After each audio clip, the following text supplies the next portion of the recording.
The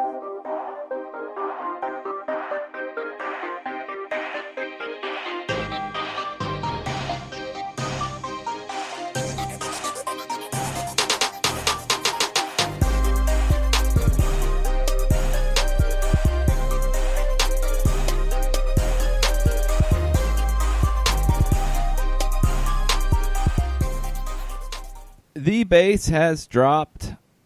Welcome, Soccer Down here, Overreaction Monday, a little bit later than usual. Travel caused that. Sorry for the delay, folks. Jason Longshore, Nick Alifi, Jarrett Smith will be chiming in from time to time. John Nelson will be here at some point if he's not here already. It's one of those days. It's one of those days after Atlanta United loses 2-1 in Seattle at CenturyLink Field in a game that, I don't know, maybe I'm crazy, Nick, but I feel like this has been the hardest match to pin down that I've seen in a while. I've seen it described as a wildly entertaining match. I've seen it described as a bad match. I've seen it described as one team dominated the other match. I've seen it described as a very even match. I don't know if anybody saw this match the same way. And feel free to start lobbing grenades at me, but it was like an Argentina match to me. There were moments where it was very ugly from an officiating standpoint, and some fouls that should have been called and probably shouldn't have been called, and then there were moments that took your breath away, whether you wanted it to be in your team colors or not. But it is a hard game to pin down. But that's the first blush I got from it. I was like, wow, this is sort of like a Super League game, like the insanity that's surrounding it. And of course, Atlanta comes out on the bad end. There, in my opinion, some questions that have to be asked, and some that we should probably table for later. But your thoughts on it, though? Yeah, it was a weird one. I mean, I thought the first half was entertaining. I thought Seattle was a shade better, as to be expected at home. They haven't lost there all season. They're 13 straight now without a loss at CenturyLink. But Atlanta was in it and had some good moments in it. And then the second half got really crazy. The second half kicked it up a notch in terms of a giveaway. Raul Ruidiaz scores a goal of the year contender, in my opinion, after the giveaway. Just a great individual effort from Ruidiaz. And Atlanta responded okay to that. They do get the goal back off a set piece. Just inexplicable poor marking from Seattle. Joseph open at the near post. I think Pity Martinez was going to play short to Gressel. It looked like that's what they were setting up, but he looks up and he sees Joseph wide open running to the near post. Yes, I'm going to play that and put it on his forehead, and Joseph is going to bury that. What I didn't like was the response after that, because it gets to 1-1, and then Seattle just took over the match. And there's a lot of different reasons. I mean, legs factored in. Seattle felt like they were able to take advantage of the late portion of the match due to Atlanta's tired legs. You had to blow a sub early with Parkhurst coming in for Breck Shea. Hopefully Breck Shea won't be out too long, although it didn't sound too optimistic yesterday. See how his knee looks after he returned to Atlanta.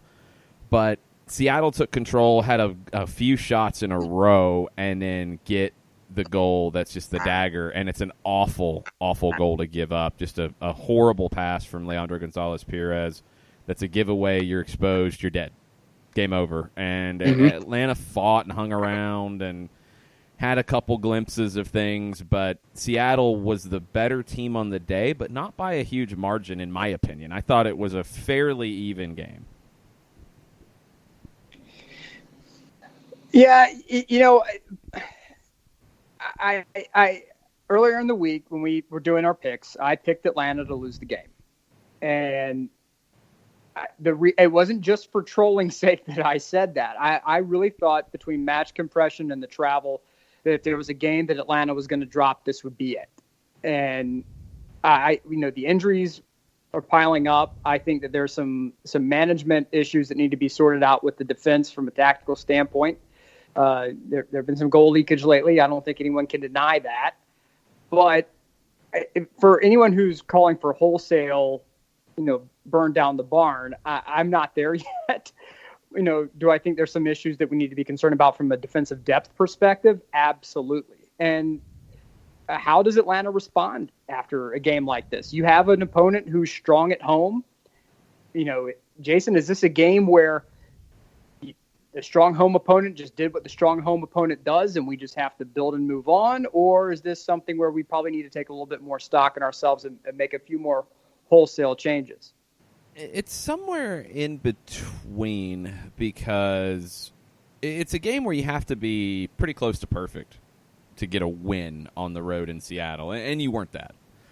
It's a game where you can't make mistakes because you will get punished, and they did.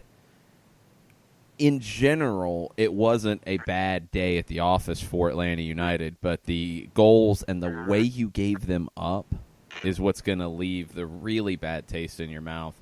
Mm-hmm. You're kind of limited. I mean, wholesale changes, it sounds great. It sounds nice, but you are right now in fourth place in the Eastern Conference. You have games in hand Jason, on the top two. Yes. Jason, I have to interrupt you really quick. We say we're fourth place, okay? Now people start putting a huge gap. Mr. Rogers used to talk about the power of the gap in between paragraphs and how so much can fit there. People, I think, put a lot of gap between 1 and 4. How many points are currently separating us from the second spot in the Eastern Conference? Do you know? 6, and you have 2 games in hand. Oh, okay. All right. So it's not. So what you're saying is that it's not a giant Earth-killing asteroid heading toward Marietta right now. No, okay. It's not. All right, that. cool. Thank you. It's not all that right, at all. Just wanted to make sure. You look at the big picture. I mean, Atlanta's 1.5 points per game.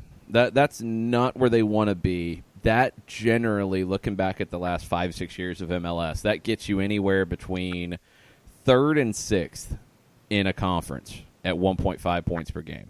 You have to start picking up points at a higher clip. That's going to be difficult because you're playing difficult competition the rest of the way until the very, very end, where you might be able to stack up some points. It's going to be a dogfight in the East, and this is where you can get frustrated about things because you start adding up. Seattle, it's a mistake. You had a point in the bag. It's a mistake. You don't have a point in the bag. Red Bulls, you should have had 3 points in the bag. You took 1. It's a mistake. At the end, that's 3. RSL, you don't close that one out. That's another point. Toronto's kind of a weird one, but it is another point where you blew it late. I think the referee helped that. But anyway, that's 5. That's 5 points. You had 5 points to your total. You're talking about a very, very different situation right now. And that's, I think, the biggest difference is that Atlanta United is not playing as well as it did last year. So it's not as dominant. So every point is more magnified. And that's 5 fairly recently that are going to hurt you down the line in terms of playoff positioning. And I think that, I do get sarcastic with it when I say, okay, well, how far out are we? But it's not so much that there's like some huge issue here. I just think that there are issues in late in the game that are small that cost you. Individual mistakes we talked about, but on a back line, match compression, rotating cast of characters, it is a recipe for coughing up these late goals. It just is. And if you ask anyone who plays defense on a regular basis, they will tell you that it can be very annoying to have to play with someone new every week on the back line simply because that person has tendencies that you're not ready for. They may push a little bit more. They may be a little more or a little less risk averse than you want them to be.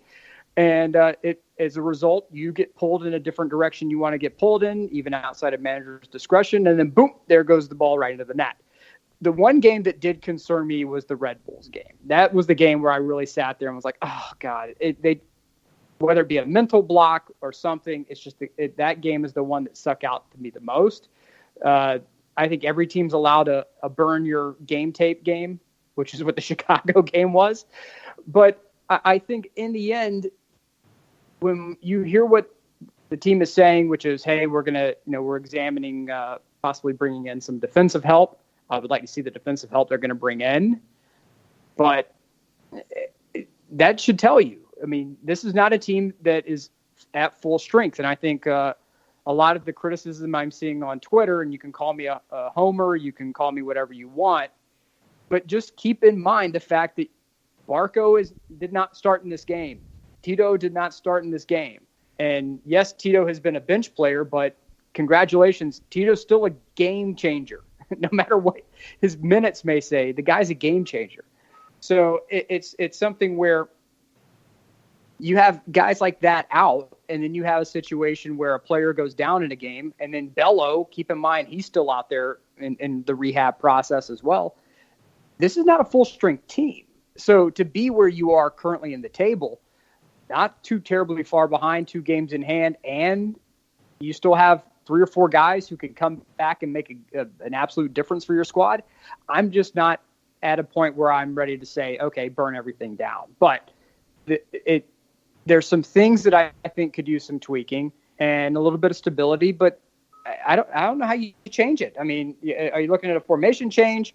Are you looking at, with the players down, are we looking at a 3-4-3 coming back? Are we looking at a 3-5-2? Jason, what are your thoughts on that? How do you approach it if you're Frank DeBoer? There's a couple different things, because Wednesday against Houston is one thing, because you're not going to have a new outside back pop up between now and kickoff in about 48 plus hours. Not going to happen. So you got to get through Wednesday without Breck Shea, without most likely Mikey Ambrose, without Franco Escobar. You're running low on options in a 4-man back line with that group. You just don't have many. You've got Michael Parkhurst, who is really struggling right now. I think he needs time off, and he's not able to get it. Mikey Ambrose would have come into this match unavailable, hamstring, suffered. He made the trip and suffered the hamstring pull in training. So he's unavailable unexpectedly. You're just up against it at the moment. So you might have to change shape because of that for Wednesday. Now, there is a longer-term issue because you have a little bit of time in the window, but there's not a lot of easy solutions here. If there's a player that can go on the season-ending injury list, that might open up a senior roster spot. That gives you more flexibility. Other than that, I mean, you're looking at signing a USL player from your team or another team, or somebody who's available as a senior minimum roster guy. And there's not a lot of those hanging around. So Nope. You're limited in what you can do to fix it because of all the injuries. That's what's so difficult at the moment. And I think that was one reason of a lot of the frustration around Franco Escobar's yellow card, not just because it felt like an awful call at the time. The fact that it's not just going to hurt you in the match there because then he's playing on a yellow. It's because you're going to miss him in the next match. And you already watched your left back, who's not your starter, by the way, go down injured in the first few minutes of yesterday's match. It's very, very tricky right now. What's interesting to me is before the season, when we talked about what to expect in 2019 for Atlanta United, I thought the Supporters' Shield would always be just a wishful thing out there because of CONCACAF, because of the challenges that teams usually face after winning MLS Cup. I thought Supporters' Shield was the least likely of any trophy. That's not happening this year. LAFC is running away from the field at the moment. There are a couple teams that are within shouting distance, and Seattle's one of them. They're 11 points back from LAFC, and they're in second in the West. So Supporters' Shield you can push to the side. Open Cup, you're in the semifinals. You have a chance to win that trophy. You have to try to win that trophy now. That's an essential part of the season now. And you have to play for playoff positioning. And right now in the East, I could see Atlanta finish first, second, third, fourth, fifth, maybe as low as sixth, but I'm not expecting that. But those are some big differences because you're talking about single game, higher seed hosts, playoffs.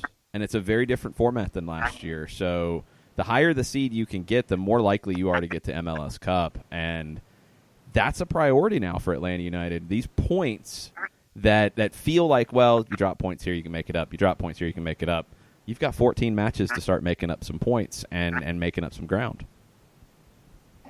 If I'm Frank DeBoer and I'm Darren Eales and Carlos Bocanegra, and Jason, I await your hate mail. Uh-oh. I'm okay dropping to 5th, I don't know about 6th, in order to secure the Open Cup. If that means we go 100% wide open, and I mean, considering injuries, that's going to be difficult, but let's just say we throw out first team roster for every U.S. Open Cup match. I think that's a definite. Good with that. I think you have to do it. You have to walk out with something this season because the fan base, rightly or wrongly, is and they were sold on it. This team's going to go for trophies. That's what we need. We need some silverware. We're not going to get the Supporters Shield, to your point. LAFC is doing something that is unprecedented. And to be honest, I'll steal a little bit of your thunder here. It doesn't make Atlanta's accomplishment last year look like such an anomaly. But it is. What LAFC and Atlanta United have done in their very short existence so far, and remember, guys, any city knows this better than us. They got to close the deal. So they can be great all they want through the regular season, get the Supporters Shield, and then pull a Red Bulls. It's completely possible. But Atlanta has to walk out with something, and I think you go 100% all go for the Open Cup. And if you have to sacrifice a game or two, and you're right, there's not a lot of opportunity to make up points, but if I'm them, I just say, hey, look, we may drop a game here or there, and we just come out and say, hey, boys, we had to rotate the squad. Hate it, for anybody out there who doesn't like that, but we're going all in for Open Cup. Have a great day, and walk off and away from the podium. That's my take on it. So I'm 100% with you. I mean, I think with the way the draw worked out and getting to host the final, that makes it even more no-brainer. I mean, you're going to Orlando on August 6th with your first choice lineup, and if you have to think about resting players against the LA Galaxy on the weekend prior, you got to have that thought, because the Open Cup semi and then the chance to host the final against either Minnesota or Portland, you have to take it, and you have to take it with both hands, because that gets you back into CONCACAF. That's a trophy in the trophy case. That's also money for the players. There's money on the line for these guys. There we go. That's what I'm talking about. It's an accomplishment, and I know people don't look at the Open Cup the same way, and it isn't. It's not the same thing. It's not. But it is an accomplishment, and it's a big one. And if you have that opportunity, you got to take it. For me, that's priority one. Positioning for the postseason is priority 2. That's where you're at. You want to be peaking, and this is the long-term thing that Frank DeBoer has to think about, and this is where it's tricky, is you are July 15th right now. You're looking at your final regular season match on October 6th.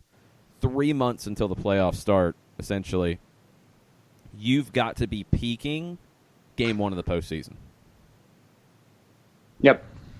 And when it comes to this team, and I don't know how many people out there will agree with me at this, I think Frank could navigate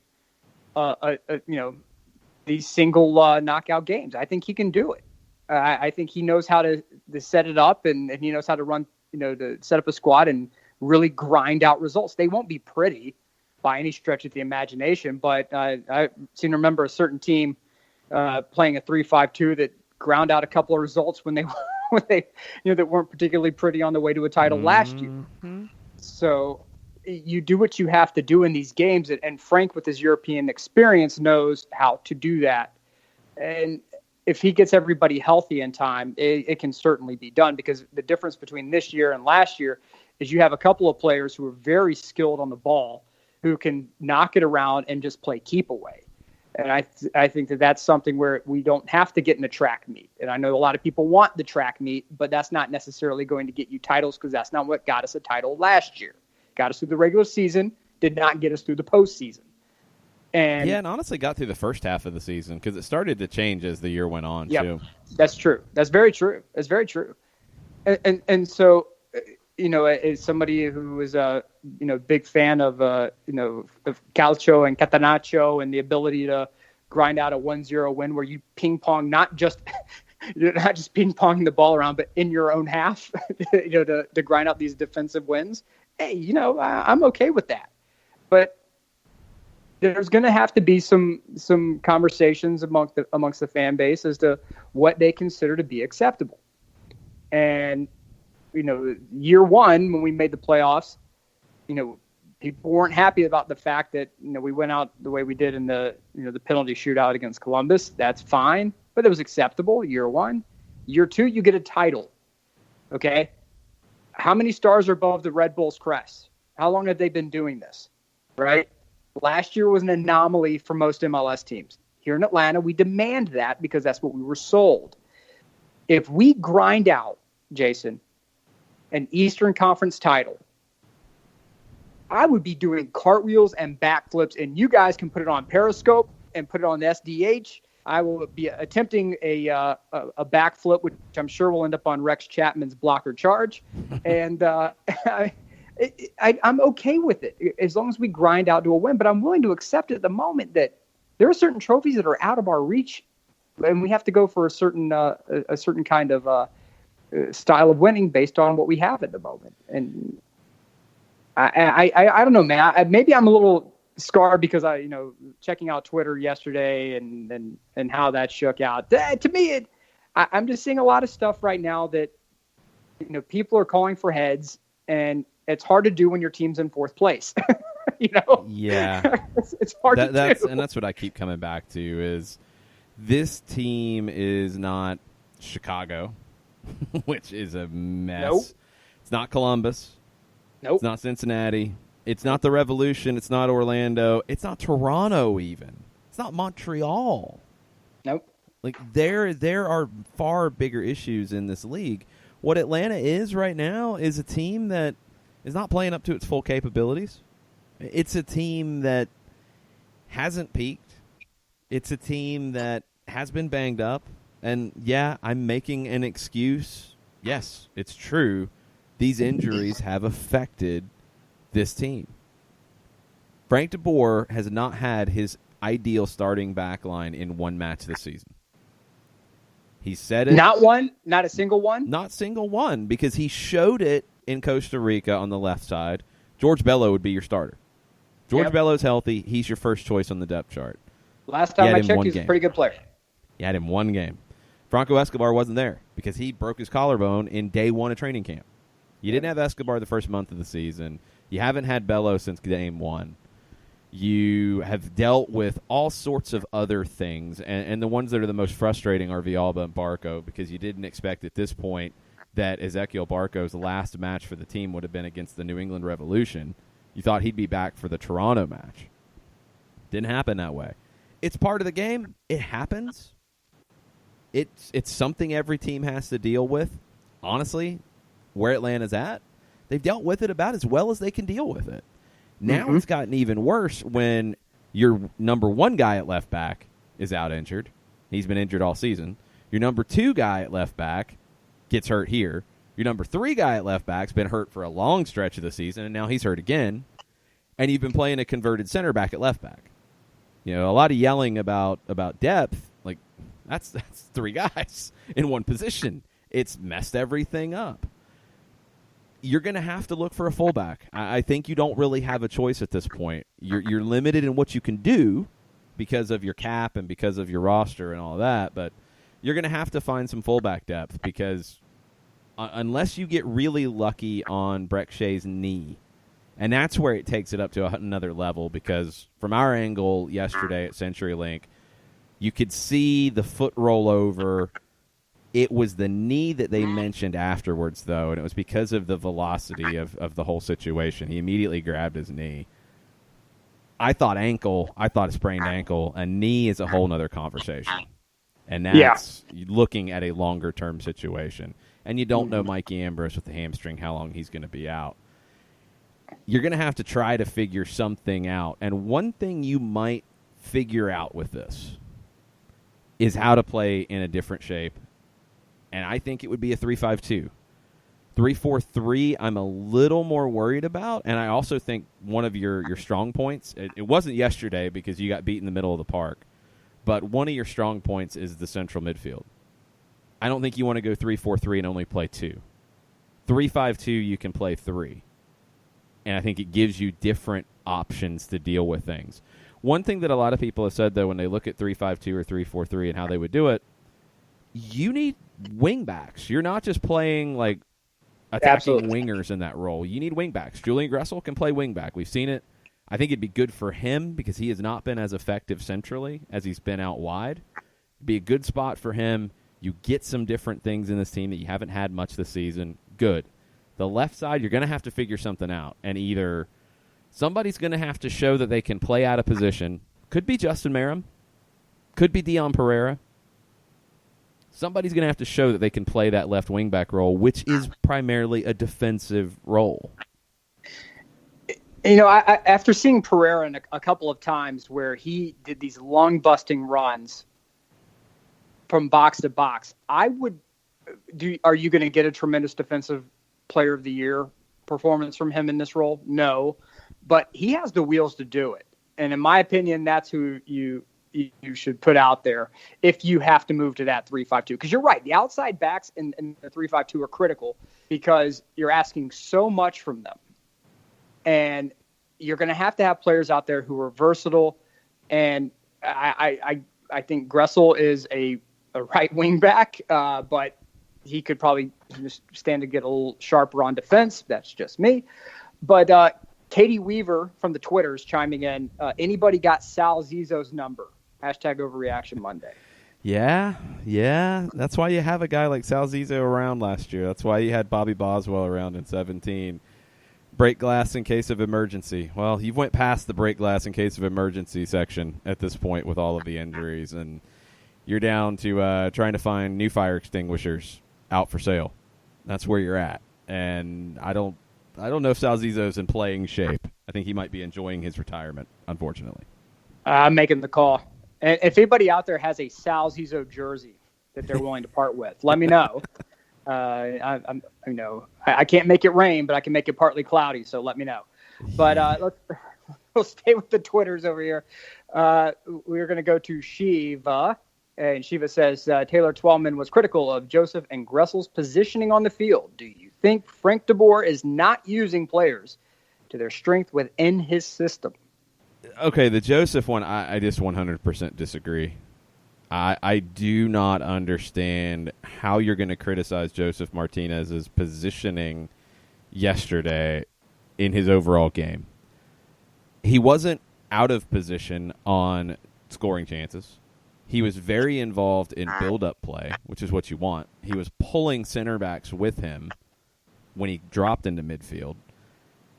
He completed almost all of his passes, so it's not like he was dropping in and giving the ball away. I thought he played very, very well. I disagree with that idea that Joseph Martinez is just a guy who stands in the 18 and that's all he does. I disagree with that strongly. Gressel and Pitti and positioning and who's where and how it works out, I don't know if we've really gotten any further along to figuring it out. And honestly, one thing that will help is getting Ezequiel Barco back, because that's going to solve some of the issues that you're going to need to solve. Justin Merrim has been outstanding. It's going to be very hard to take him off the field. If you go 3-5-2, it's a whole different conversation. Let's assume right now we're staying in the same shape to talk about it in that sense for Shiva's question. Merrim, it's hard to take him off the field as a winger. Barco's obviously coming back into the team. Where does he go? And who comes out? And it's probably one of Pitti or Gressel. I think Pitti's had 2 better games. I think Gressel as a right wing back, very intriguing. That's a whole different conversation. He's your best option there, no doubt. But in a central midfield role or out wide on the right in a 4-3-3, he has not had a great year in either spot. No. So I think the conversation about, well, Frank de Boer's playing him out of position in the 4-2-3-1, and honestly, let's go back. Tata Martino moved him around a lot of places too. And you'd get some inconsistent moments. I like him better out wide. That's my personal preference. I worry about him centrally because I think he gives the ball away too easily at times. I'll agree with that. And to your point, I think outside for him, it allows him to use his size and speed effectively. It allows him to, when they have those breaks, he can muscle someone off the ball when he has to. And that sideline will help you if you have a player, as anyone who's played any rec league knows, you put a player who has a tendency to lose the ball out wide, because if they lose it, which is going to happen, the sideline is your friend because you can't get a counter, if that ball rolls out of bounds. So if I got to stick them somewhere, that's where I'm putting them. That's not a knock on Gressel. It's just pointing out the fact, like you said, that there have been moments this year where he's had key giveaways. And I don't think that whether he's playing for Tata Martino or he's playing for Frank DeBoer, a key giveaway is a key giveaway, no matter which system it is under. So that's just something he has to clean up in his game. And as much as people knock us for being homers, please recognize the fact that this is just a truthful moment. It is what it is, and we know that he's beloved in the city. That's fine. Just one of the things I'm noticing.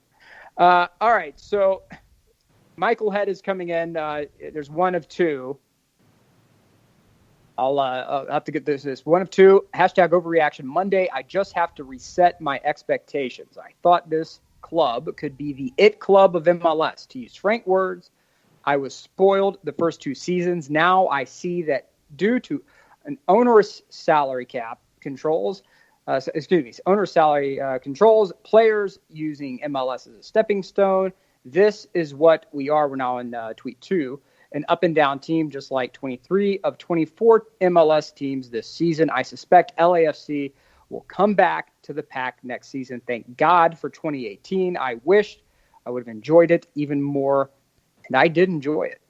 What a special season. Hashtag let's ride it out. That's a sad overreaction. I do think it's an overreaction. I do. I agree. I think it's an overreaction because there is a lot of truth in it.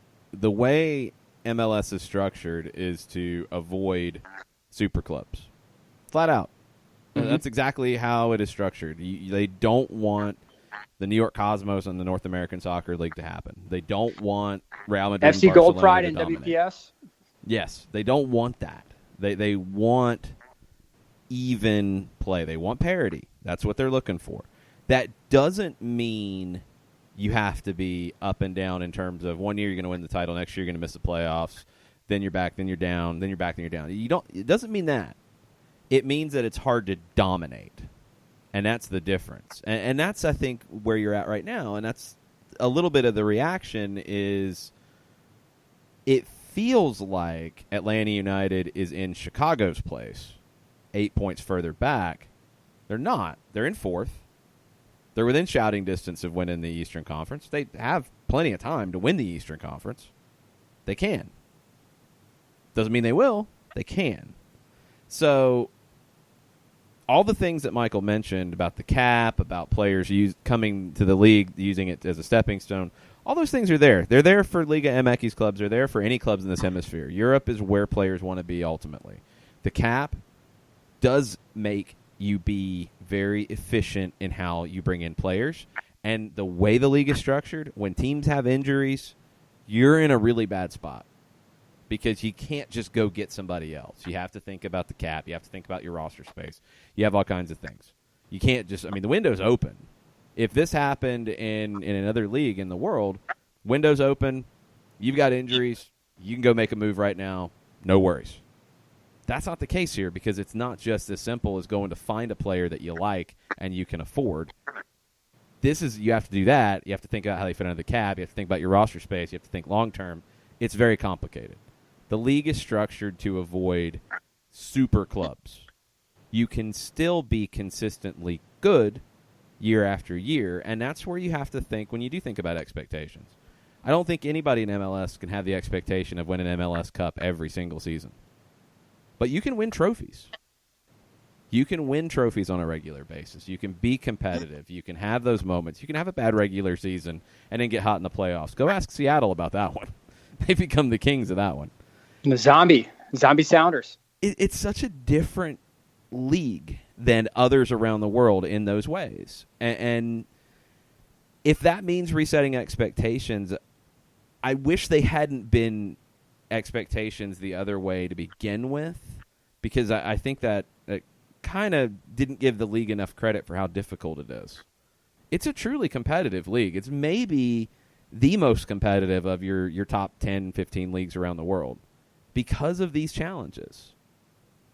And that's why winning it should be cherished and should be celebrated. Winning a Supporters Shield should be celebrated and cherished the same way, too.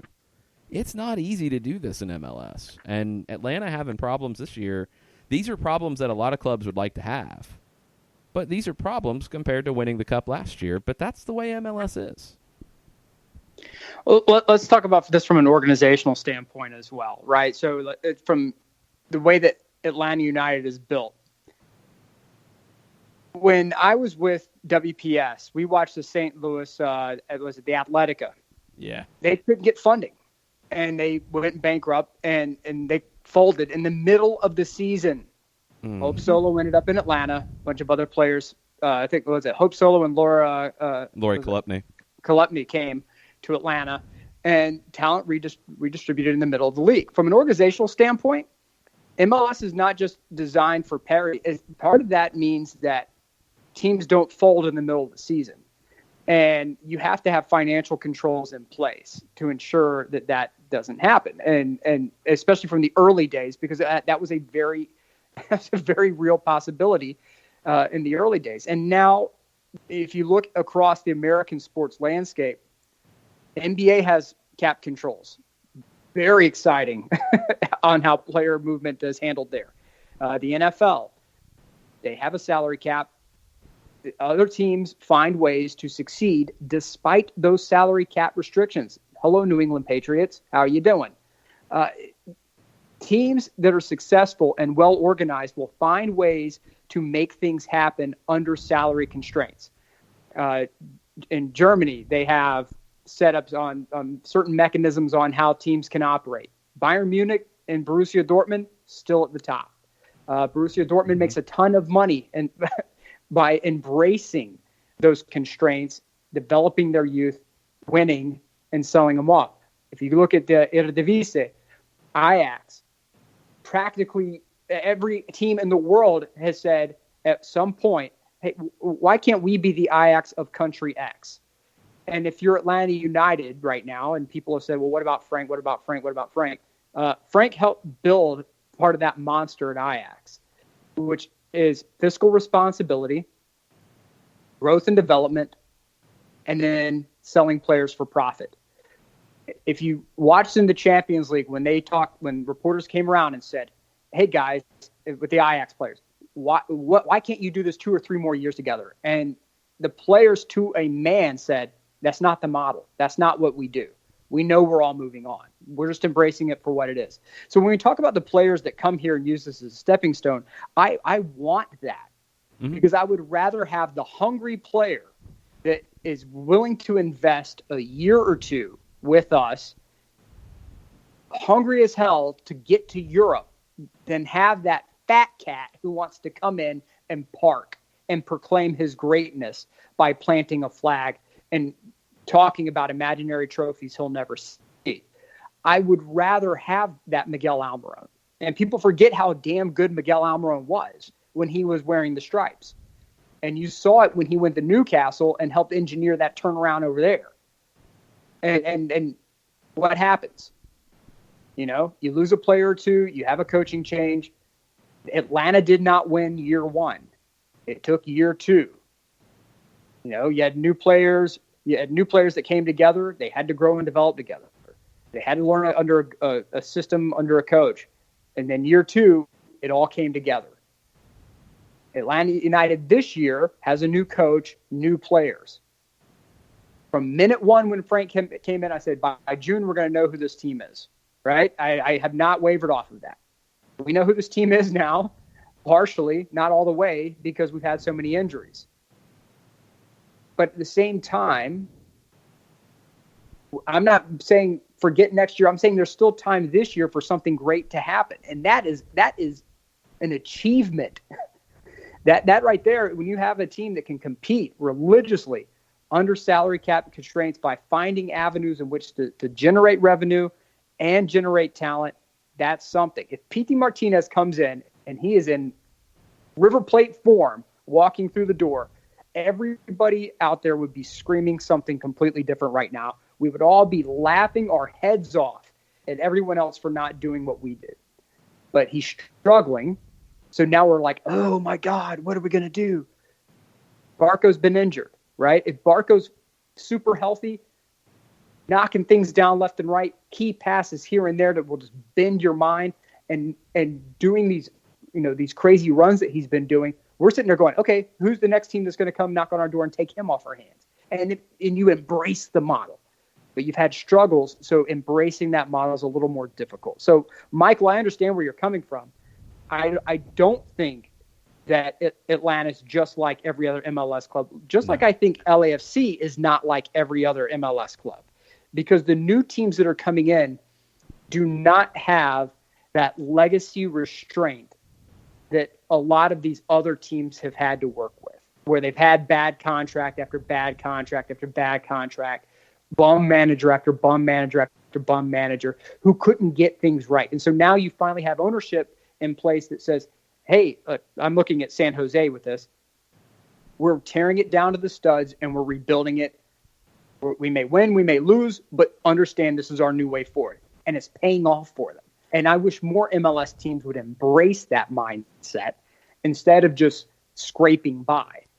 But Atlanta, LA, and now look at Minnesota. Minnesota's competitive now, right? There's another way. And that's what I think is interesting about MLS, because you do have clubs that can spend and have the expectation. And I'm going to take part of Michael Ruiz's question about, would y'all take an Open Cup win and an Eastern Conference semi-appearance right now? That would be Final 8 in the league, be Final 4 of the East, Final 8 overall. No, I don't think Final 8 is where you want to be. I think your big clubs in the league, and not all of them can get there because obviously there's more than there is spots, expect to at least be in a conference final. That's a Final 4 spot. It's one game away from MLS Cup. I think those clubs that expect to be there year in, year out, no questions asked because they're committing the resources to do it. Atlanta, NYC, Toronto, in the West, both LA teams, Seattle, Portland. I think there are other clubs that are doing it differently, like the Red Bulls, that have an identity, that have a style. I think that's what San Jose is trying to get to, a style led by the manager that they're going to go find players that fit that style. Philadelphia is trying to get to that point. It's a different way than being able to go spend and get the best players and then get a manager to match the best players. It's about creating an identity from within. That's another way that you can be a top club in this league. I think the expectations maybe vary, though, for a Philadelphia versus an Atlanta. If Philadelphia gets to an Eastern Conference final, that's a big deal. I don't think they expect to be there every year. I think Atlanta does. I think that's where Atlanta should be expecting to be year in, year out as an Eastern Conference final. I think that's where NYC expects to be. I think that's where Toronto expects to be. That's where both LA teams expect to be, and Seattle and Portland, I think, are in that conversation too. But there are other ways. FC Dallas has an identifiable way that they are trying to build a strong club. Sporting Kansas City, Peter Vermes, same thing. They're not spending the same type of money. They're making money in different ways by producing players and selling them on. You can do different things. There's not one way to win an MLS, and I think the reason that you have that is because of the cap and the parity and the roster size and all of those things.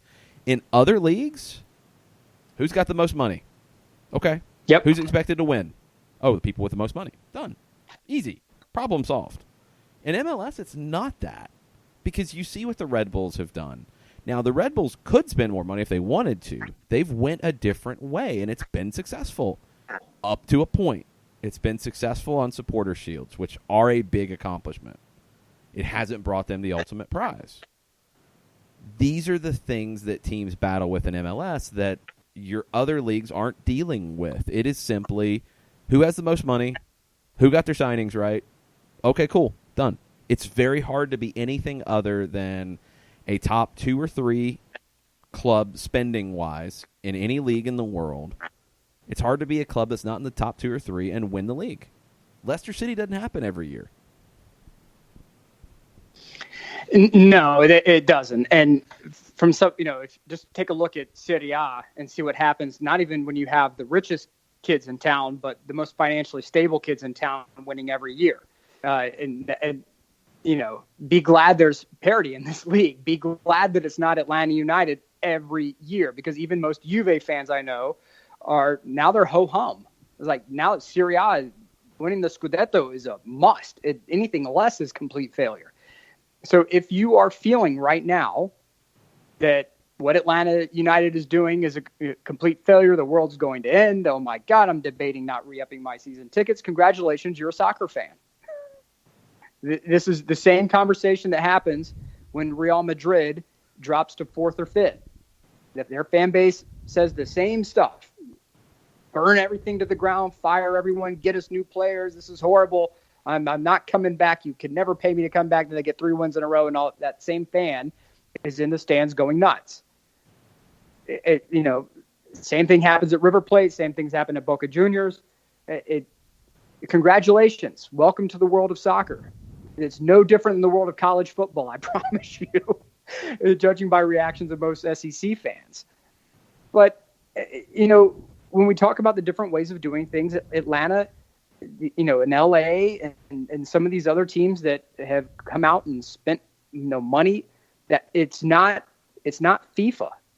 You can't just, open a pack. Oh, I got a couple of icons in this pack. I think I'm going to win some games today. That's not how it works. I wish it was. Good Lord, we would dominate everything. If you went to Uncle Arthur and said, "Hey, Uncle Art, MLS is removing the salary cap, Chief. What do you want to do?" Bye. It's over. Mm-hmm. It's over.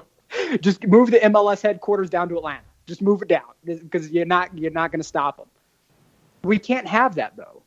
We have to have this salary cap league where we have to find ways of generating revenue and keeping costs controlled, because that is exactly what would happen. The 9,000 owners of LAFC, whichever one wasn't going to be busted for fraud this week, would be they would all pull their cash together. Will Ferrell would go into about 6 horrible movies that no one would ever go see, just so they could bring the new superstar kid in from Argentina. Until the last minute, when he was going for medical, Arthur would come in and there would be a bidding war. And then you'd have 2 teams at the top forever. Yeah, you'd have a handful. I mean, Miami would be able to spend in that regard with Masahiro-san, who's one of the richest people in the world. If he wants to kick that money in, they could do it. It would be a different league. And I think that's all that money hasn't got Miami a stadium. That's all I'm saying. Money and politics are 2 very, very different things. Let's get into this question as we wrap up hour number 1. Jessica Sharman from the Unrelegated podcast is joining us at the top of the hour.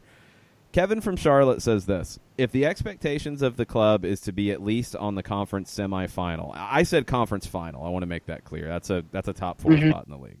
Yeah. So if the expectations of the club is to be at least on the conference final, then when do they cut Frank de Boer or Pity Martinez or others that are underperforming in 1 year so they can reach it? I think you're wrong on that. I think it's a bad precedent to set, and this is just my opinion, to cut a manager or a player when you're in 4th place and you are still with everything to play for in terms of reaching that conference final. When you start pulling the trigger too fast on things, that leads to instability, and you see this become a problem around the world. I don't think I'm wrong in saying that the club expects to be competing for trophies every year. I think the club has said that ultimately every single time it's come up. Now, people differ in how you show that ambition. I think Atlanta has shown it by spending, by being ambitious and hiring managers. ambitious in signing players, spending money, expecting the results, and that's where people start to say, well, if you expect results, then you should fire a manager for being 9-8-3, or you should fire Pity Martinez, or I don't know how you deal with that. Loan him, give him away, whatever, for what he's done so far. I don't think the latter, either one of those, I don't think that is truly showing that you're expecting to win things. I think that's overreacting. It is. It is overreacting. And I didn't. Sorry, Michael Ruiz. I failed to answer your question. I would be okay with a Open Cup win and an early exit in the playoffs. That's just me, because you're still walking out with silverware.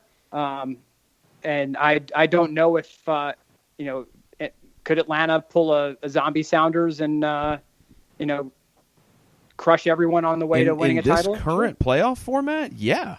Because you get in, you're 3 games away. Yeah.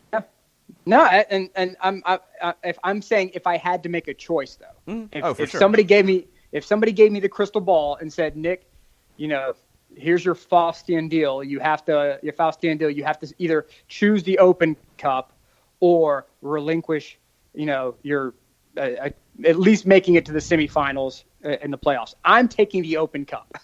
That's me. That would make me feel better, just because it's something I can hold on to. It's silverware. People laugh all they want at Orlando carrying around their self-invented dinner plate and calling it a title, but they felt good about that, right? It's something to build on, made up or whatnot. They have it, and they are they not doing better this year? Confidence helps. It helps in rebuilding. It helps in your player decisions. It helps in everything when you can approach it from an area of confidence. Bad losses, bad decisions, bad moves, they will haunt you for a long, long time. Go to any divorce court. I promise you, talk to anybody there. They'll tell you bad decisions lead to bad outcomes all the way down the line. You have to be calm and composed making these choices. Getting rid of a coach like Frank this early will send a signal to everyone else out there who's looking for a job. And remember, Tata Martino was not the smoking hot candidate worldwide when he came here. Nope. Yes, we were thrilled to have him, but internationally, people said Martino was washed. He couldn't win. Yeah, he couldn't win, and Paraguay probably would have accepted him back with arms open. That's Paraguay. That's not Brazil. That's not Barcelona. He didn't win a trophy at Barcelona, remember? That's what everybody wanted to point out. With all that talent, he didn't win a trophy. He didn't win a trophy with Argentina. With all that talent, he didn't win a trophy. That's right. And AC Milan, when they fired Allegri went on to Juve and has not looked back since, right? He walked away from it. He was like, yeah, I'm done. Okay. He won enough Scudetti to shut the market down. He couldn't get it done in Champions League, but he has some damn good runs. But Milan chased him out, and it has been Ringling Brothers circus at Milan ever since. One bad choice will set your team back more than you will ever know. It's not like, even when we go to college football, there are a few coaches who walk in your door and fundamentally transform your program, fundamentally, from the ground up. But if you start firing coaches left and right, you become Tennessee. And if you have a big orange T on your car or your hat, you can be mad at me all you want, but you know exactly what I'm talking about. Because after Dooley was there, a lot of you guys were going, hey, anybody got Phil Fulmer's number that we can maybe get him back? Because you ran him out of town, right? You would rather err on the side of caution, let Frank stay another year. I mean, they're in 4th place, not too terrible, and see what happens when he has a healthy squad and everyone understands the system in its entirety. If you rush him out the door, and if by all means loan out PT, by all means send him out, and you're sending a signal to all those players in Argentina when you walk in before and you said, hey, look what we did with Miguel Almirón. Yeah, we sold him profit. He's in England now. Yeah, he's on a team that's probably going to get relegated, but yeah, whatever. We made it happen. We made the guy's dreams come true, and he's in England, we can do the same thing for you. If you let PT go, you're saying this team has no patience. They will not develop me. They will not help me get to Europe. I will not go there. And agents will pick on that, and they will send you anywhere else. And then you're going to start getting bum players after that. Yeah. My client will absolutely come to MLS. No big deal. You think there's only fat cats from Europe who are coming to MLS to look for a paycheck? Believe it or not, they do exist south of the border as well. So by all means, be that guy. Dallas did that with who's the Brazilian, Denilson. They got Denilson in. Denilson had a World Cup where he was doing step-overs on everybody. Beautiful to watch. Put on an FC Dallas jersey, you would have thought they put me in that jersey. Got him off the field. It's like the old carnival show where the hook comes out and they yank the guy off stage. The Showtime at the Apollo where the music kicks on and the clown comes out. That was Denilson and FC Dallas. Was it Marquez with Red Bulls? Guys come through. And there's bums all over the planet who will come and take advantage of your squad. And if you start sending the good ones out just because you're not patient enough, the bums will come in. And then you get in bad contract situations. Yeah, so, Kevin said, and there's enough sample size to show that ain't happening. I'm assuming talking about an Eastern Conference final without changes, which I'm okay with being patient. I'll take Open Cup and a first-round exit. I don't think there's enough sample size to show much of anything, and I really, truly believe that. 15 starts for Pity Martinez is not enough sample size for me to say that what happened last year and what happened in his career at River Plate was an aberration. I don't think 15 starts is enough time for that. I don't. And I don't think 20 matches is enough to say that Frank de Boer should not be the manager of this club. I think that's incredibly harsh and short-sighted. So yeah. Well, are you trying to build something or are you not? And that's the question. It's a longer leash, and I think there is an in-between. I don't think Atlanta United would be a club that would be happy going 2 years without lifting a trophy. I don't think so. I don't get that impression. But it's been 6 months. It's been half a year. I think there are some conclusions being jumped to incredibly fast that were not the case after year one. I didn't hear people saying – actually, no, I take that back. I did hear some people saying it, but I dismissed it so fast that it made my head spin. I didn't hear much of people saying, well, Tata Martino can't win. Look what he did in the first round of the playoffs. Got to get rid of him. Got to move on. Yeah, I heard a few. I heard a few, but it was muted. That's not the case now in a very short period of time, and Sure, if you feel like injuries are an excuse, well, I don't know what to tell you. They have an effect. And Atlanta United, still, with all of that, is in a position to where it can get into the top four in the Eastern Conference and where it can be an Eastern Conference finalist. But it's also in a position where there does need to be improvement. It's okay to have both. It's not like the lifeblood of a team is not one way or the other, and that's it. This is a team that I think does have some very valid reasons for results being the way they have been this season. I also think it's a team that should have better results. That's okay. I don't think they should be LAFC right now. I don't think there's any way they could be there with the injuries they've had. But should they be, a couple points behind Philadelphia at this point? Yeah, like 5 points that you can go back and look at that have dropped that they should not have dropped. 5 in the last 6 weeks. That's a lot. That's not okay. That doesn't mean where you are in the table, what you have so far, what you're expecting to get back. That doesn't mean you make wholesale changes and blow everything up 6 months after winning a championship. That is what small clubs do. And that's what clubs who think they're big clubs, or maybe are big clubs but don't act like big clubs, do. Real Madrid went through a revolving door of folks when they failed to win trophies over a period of time. They didn't do it immediately with the same group after winning a trophy. This past year with Real Madrid was a whole other thing. They were coming off of three Champions Leagues and all of the chaos with Ronaldo leaving, and he didn't really replace him. That's the number one thing Real Madrid had this year. Other clubs, it's tricky. I don't think it serves you any purpose to make wholesale changes that fast. We'll see. We're going to take a quick break, and we're going to get Jessica Sharman and get her thoughts about the game yesterday, because I feel like, Nick, we've barely talked about the game yesterday. We've talked about everything else, but very little about the actual game. We'll see what Jessica thought about That's my match. fault. No, it's good. It's good. It's been there's been a lot of good conversation. There's been a lot of good questions too. We're gonna get to more of the overreactions on a Monday as well. Hang out with us. We're gonna take a quick break. We'll be right back after this. Looking for future leaders we can trust and believe in? Look no further than the high school student athletes right here in Georgia. High school sports teach young people how to be effective leaders. It begins by making their grades and being on time for practice. It includes learning to listen, following directions, accepting responsibility, being a good role model.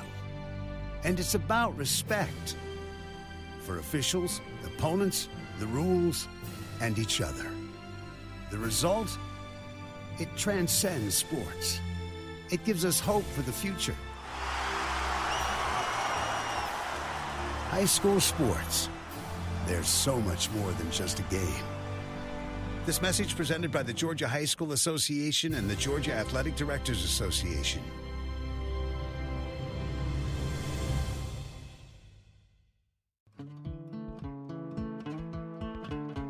Today's show is presented by Appolinsky & Associates, personal injury lawyers with over 30 years of experience, supporters of Atlanta United, Faction, and Inter-Atlanta Youth Football Club.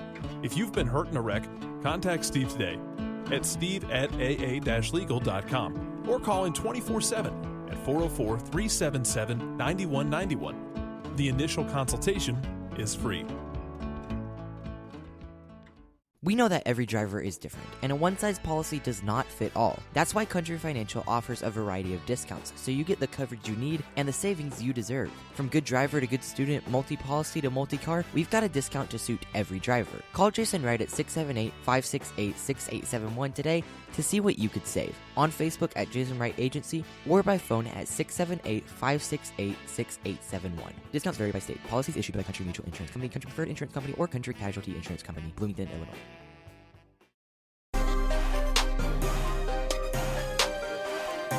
Welcome back. Hour number 2, Overreaction Monday. One door closes. Nick Alifi has left us. Thanks, Nick, for the conversation in hour number 1. Another door opens. Jessica Sharman from the Unrelegated podcast joins us. What's up, Jess? I'm doing well, thank you. Just recovered from the game, but feeling good today. Good. I don't know how many people are feeling good today after that one. What were your thoughts about yesterday in total? I think Seattle was the better team. I think Atlanta could have gotten a point, but they weren't good enough in the individual moments. And it's two kind of really bad mistakes that cost you. But what did you take away from yesterday? Yeah, I think when you have two defensive errors as bad as they were, you don't deserve to win a game regardless of the chances you create. Speaking from a defensive-minded player, I think those errors in front of you as a goalkeeper are completely unforgivable. And they're from two players that you expect a lot more from. Gresso, LGP, both fan favorites, both sort of favorites among coaching staff as well. And you expect more from them. And it was just underwhelming. We've seen it. We've had the warnings. We've seen a lot of defensive errors throughout the season. We haven't always been punished. But when you're having such major individual errors, you have to wonder... you can't necessarily trust certain players in possession with the ball at times, and that's not good, particularly when it's, like I say, stars of the team. It's a scary place to be when you're a possession-oriented team. The other thing that stood out to me about yesterday, and we haven't gotten into it yet, is the midfield, the middle of the park. I feel like Eric Remedi, Darlington Nagbe, Julian Gressel were your starters. Emerson Hindman came on for Remedi. I feel like that's a strength of this team in the overwhelming majority of matches. But yesterday, Ladero, Roldan, Svensson outplayed that group in a pretty big way. Yeah, I agree. Particularly if you want to single out Nagbe. Nagbe's been exceptional lately, absolutely exceptional. I've heard the phrase that he's carried the team on the back multiple times. He's been that sort of workhorse inspiration that's been willing to run with the ball and get out of tight situations. Yesterday, I don't think he had a bad game, but he didn't have the level of game we've got used to seeing. And I think that majorly impacted the team performance. Remedy, the first time we've seen him get subbed off early, not for an injury, but I can see what was going on there. I don't think he was having his greatest performance. And like we said with Gressel, honestly, look, I think Julian Gressel has a fantastic amount of potential, and he did an incredible job in his first 2 seasons. But it's been a fairly quiet season for him compared to the past, and he doesn't quite have the spark or inspiration that we've got used to with Julian. I think that we've seen a lot of lackadaisical plays in possession. Sometimes he was looking for the wide, and the pass wasn't good enough. And we're talking about 10, 15-yard passes going AWOL, and that's a shame. And you need your midfield to come in strong. It's where most games are won. It's where most games take place. And like you say, we've got used to those central midfielders dominating the game, and they didn't yesterday. And that's where a lot of downfall happened. Where's your head at with the injuries in the back line now? With Breck Shea out probably for a little bit. We'll wait and get results from the knee scan after his injury yesterday. It didn't look good. As someone that suffered from a knee injury before, it didn't look good, and it looked like he knew as soon as he did it wasn't good. And it's one of those where we talk about it was kind of that off the ball. I know he was chasing the ball or whatever, but there wasn't actually much major contact, and those are the ones with knees that are always the most scary. Yeah, it was really fluky the way that happens, and that's early. That's a sub. Ambrose, hamstring injury. He's unavailable because he would have likely been the sub there if he was healthy. Now you're missing Escobar due to yellow card accumulation. How do you think the back line is going to look on Wednesday against Houston? I'm not sure, and it's a concern when we don't have that depth that we've used to have. I think it was. I don't want to disrespect Parkhurst. He's a fantastic, veteran of the game, but it's not great when the past 2 games with Pogba getting hurt and then Shea getting hurt, that you're seeing an older player come on cold within, a short period of time since getting warmed up. And I think it showed, and bringing on Parkhurst to play on that sort of left side wasn't helpful. He's a good in the center of the park, but he doesn't have the speed or necessarily the know-how to play in that position. And I think it hurt us. It's a concern, and we look at Escobar, and I can't remember a game where he didn't get a yellow card since he's come back from injury, honestly. And look, I know there's a lot of people saying, how was it a yellow card? I think it was harsh, and rewatching it, you have to wonder what the referee's angle was. Maybe if it's from behind, you see the player fall very awkwardly, and you wonder if he went in a little late. I don't think it's a foul, but yellow card accumulations don't happen off of one bad yellow card. They happen off a series of fouls. And I think with Escobar, and I spoke to someone off air about it, but with Escobar, he does rub referees the wrong way. And I think when it's a 50-50 decision, because he's one that likes to sort of run his mouth a little bit, I'm sure the referees don't choose to go favorably towards him with the decisions. So yeah, it feels like that's happening a lot. Leandro Gonzalez-Pierre is another player who's had that type of reputation as well. And, Escobar, really the last 2 weeks, I feel like has been pretty harshly treated by referees. He gets a yellow card for dissent last week against the Red Bulls after the hard challenge on Joseph Martinez, and he gets this yellow that I honestly don't think it's a foul. I don't think there's anything Escobar he can wins do. the ball. He wins the ball. The one thing you might look at is that his knee is potentially high, but at the end of the day, human beings jump using their legs to get, exactly. That height. Goalkeepers do that every single time. We're taught to do it. Goalkeepers Yes. are taught to put your knee up to protect you. So it's unfair that it's one rule for another, for one player and one rule for another. I just have to think that if I'm the coach and you're playing under me, if you get a yellow card for dissent, that's unforgivable. That's something where you have to look at yourself and look how you talk. And referees are human. They hold grudges. I'm sure anyone that's refereed a game knows that there's certain players that you just don't like refereeing because they talk a lot of trash. And, sometimes that's why your cards are a little bit more lenient towards other players. It happens. It's not what should happen, but it is human nature. It does happen. And now you've got Escobar out on yellow card accumulation Wednesday. The injuries on the left side, we'll see if maybe you have to go back to a 3-4-3 or a 3-5-2 and change the shape a little bit. It's going to be a big test for Frank de Boer. Yeah, absolutely. And it's going to see what he has in his repertoire. I think with Frank de Boer, it's always been quite predictable how he wants to play and the way he wants to play, but you have to learn to adapt. And with a smaller squad, in terms of depth in those fullback positions, you have to adapt. And it's a little bit nerve-wracking. Fortunately, we're playing a good side, but not one of the best sides, and I think we should be grateful in that too.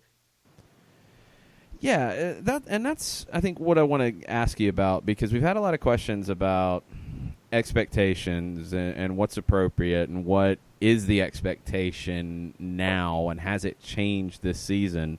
I mean, for you at the end of 2019 now, what are your expectations for Atlanta United? Well, I'll tell you something. I was always a believer that Supporters Shield meant most, that the MLS Cup meant second most, and Open Cup was sort of a third place consolation trophy. But now you look at where we're standing, where we are in terms of playing Orlando in the semis, and you have to have Open Cup as a priority.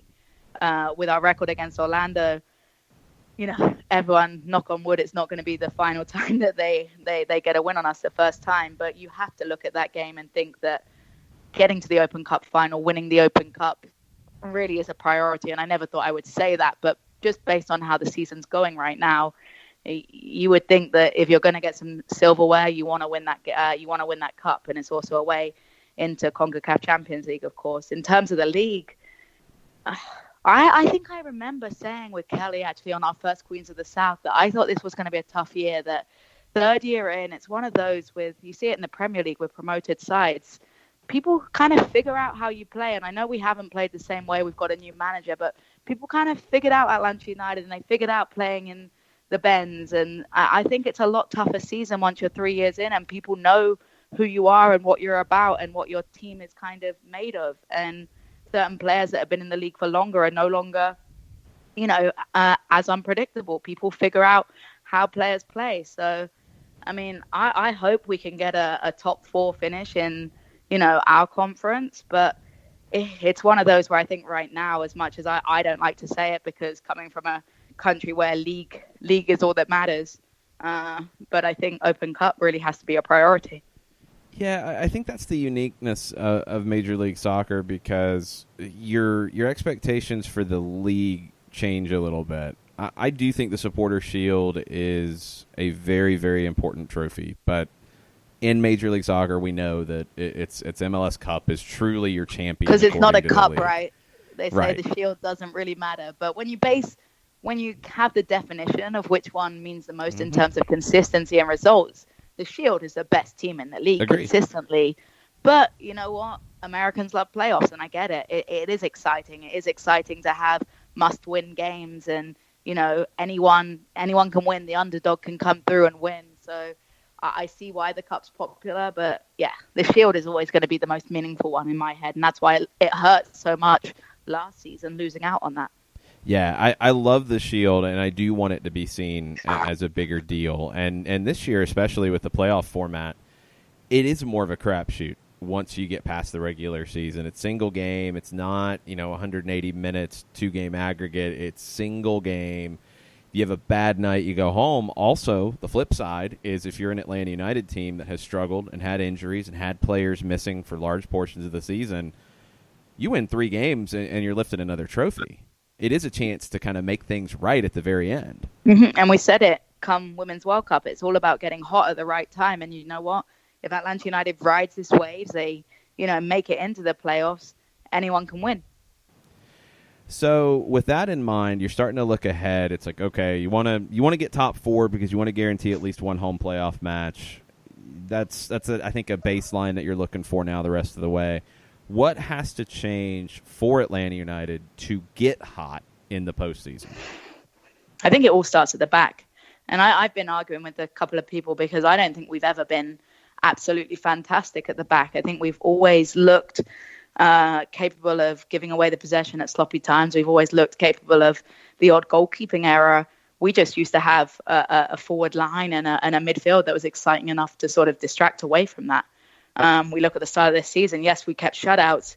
Yes, we had a fantastic clean sheet record. But at the end of the day, there were plenty of times where potentially against stronger forward lines, we would have been punished for it. So I think firstly we've got to cut out those individual errors because, like you say, come playoff time, when it's a one game must-win game, all it takes is one individual error. It's 0-0, 70 minutes in, and you cost your team. So we need to erase those individual errors. We need to tighten up at the back. We've got to sort out. Yes, we want to play possession, but it's about playing possession at the right time.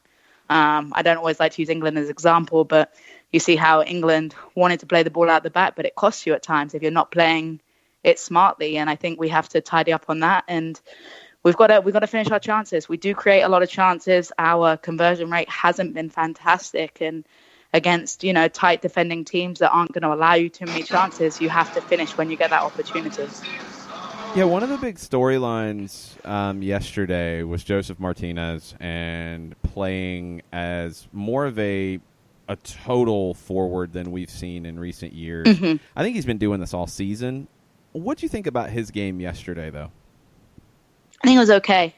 I think he always looks so frustrated at the moment, and that's what's really difficult to watch. I understand that he wants the right service, and he's been spoiled, so to say, with service in the past, but it doesn't, inspire hope in the midfielders or the wingers when you're putting in a ball and you're being yelled at. And I've noticed it a few times in the Open Cup game. He got very frustrated with Justin Merrim because he wasn't following in the right way after Joseph took a shot. And he's a fantastic player. We can't deny his quality, but at times I think he loses his head. And I understand he talks the talk, let's be honest. He gave the goalkeeper a real hard time in the Open Cup game, but he finished his product with the penalty. So, you talk the talk, you walk the walk. But I think it's just been a really difficult season for Joseph, and you have to feel for someone that's been used to, getting so many chances in a game and now not getting those chances. But with someone of his quality, you have to sort of find the right time to create your chance and finish it. Yeah, he's getting different chances. I think overall he's getting roughly the same number of shots, maybe even a few more this year, but he's more involved in the creation. Yeah, we never used to see him dropping back into his own half, but we've seen him in his own half this year. We've seen him hustling back. I think potentially that might be because a player like PT is an Almiron offering, defensive cover. So he's actually having to work back to find the ball as well. But he's done the job well. And it's hard because in certain games, it looks fantastic doing it. And other times it's hard, but that's the life of a forward, Yeah, it feels like, and that's kind of where I'm at with Atlanta United. Just like you said, it's certain games, it all looks fantastic. It feels like it's clicking. Everything looks great. And then you have some games that are, a regression where it feels there's no consistency. Yes. And that, for me, is the number one thing between now and postseason that has to be found, because it's Absolutely. something that was found last year, I thought, especially in that week after the Toronto loss going into the postseason. The team found a way to play that they could be their most consistent and give them the best chance to win. And that feels like now you have essentially 3 months to figure that out between now and then. What is going to be the best way for this team to win MLS Cup? It's all about, like we said, consistency is vital, because at the end of the day, in those must-win games, you don't have an excuse to have a bad day. You can't afford to have a bad day. Yeah, and you can't have the individual mistakes that have been plaguing this team in bad spots. What are your expectations for these next two at home, Houston and DC, on the weekend? I think Houston, it's a Wednesday night game. I would hope to think we'd win that. Everyone that's traveling back down to Atlanta on a Wednesday deserves a win. DC is a tough one. DC is always a tough one. They've got a good squad. They have to find themselves. Wayne Rooney's back, right? He's okay? Yeah. So I don't know. Look, as an English woman, look, Rooney is an impeccable player, and I think he's come to the MLS and performed exceptionally. I understand that he's an older guy, but he's class, and I think anyone in their right mind would be fearful of a moment of magic that Rooney is capable of creating against us. And you can't afford to turn the ball over to Rooney anywhere on the field, because we've seen that he has an eye for goal and sort of just knows where the goalkeeper's placed. It's like he has a radar on him, and we can't afford to give the ball away because he'll finish it. Yeah, Houston is a team that's 1-7-0 on the road, and they're coming off of a game where they should have had 3 in the first half against LAFC. They only got 1, and then a second-string LAFC squad buried them after that. And then they lost to Cincinnati before that, right? Mm-hmm. So it's not the best results, but maybe that's what they're looking at Atlanta as the time to make amends. So it's never good to be the team on the rebound of some frustrating losses. Yeah, Houston's in a desperate situation. Feel like they're playing for their season, so you're going to have to deal with that kind of pressure. And then the quality of DC, who is 3-3-3 on the road. That's not bad. No, it's not terrible. It's not the best results, but they're a good side.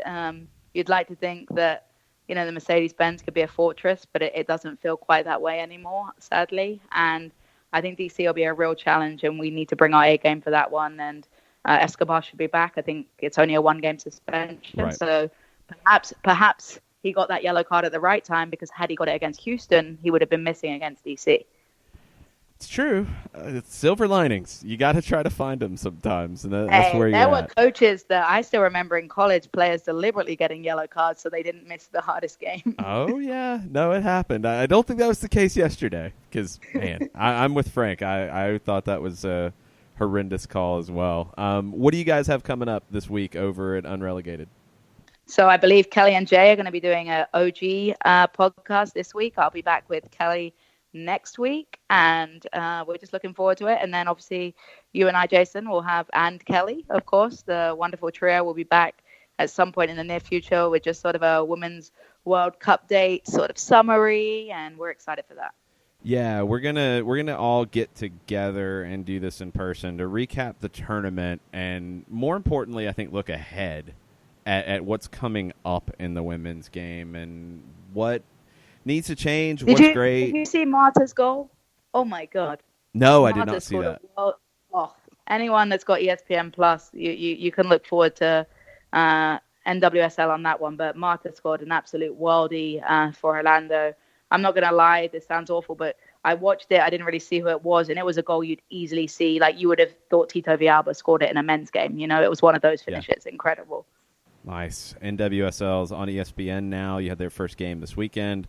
Rest of everything else NWSL's at Yahoo Sports. But we're going to get into all that sometime in the next week because we have to find the time for all of us to sit down and try to figure out what was great about the Summer's Women's World Cup and what we also want to see over the next cycle.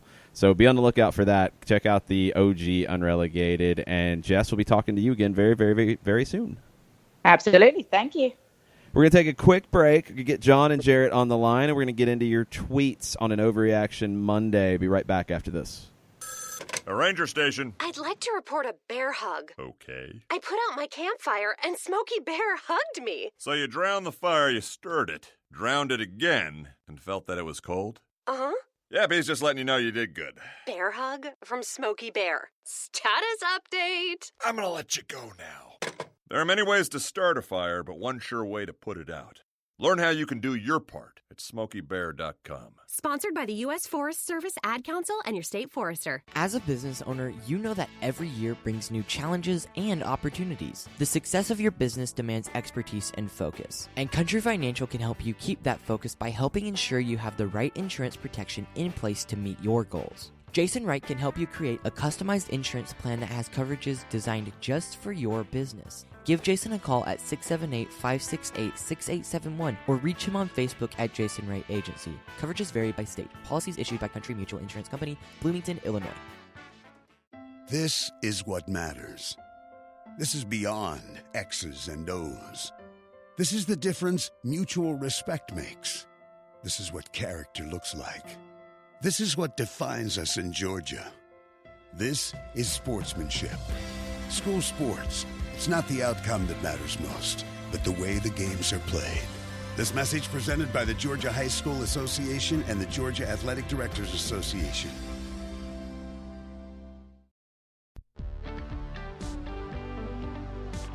If you've been hurt in a car wreck, contact my friend Steve Apolinsky of Apolinsky & Associates. He's been representing individuals for over 30 years throughout Georgia and Alabama. Email him at steve@aa-legal.com or call him 24/7 at 404-377-9191. The initial consultation is free.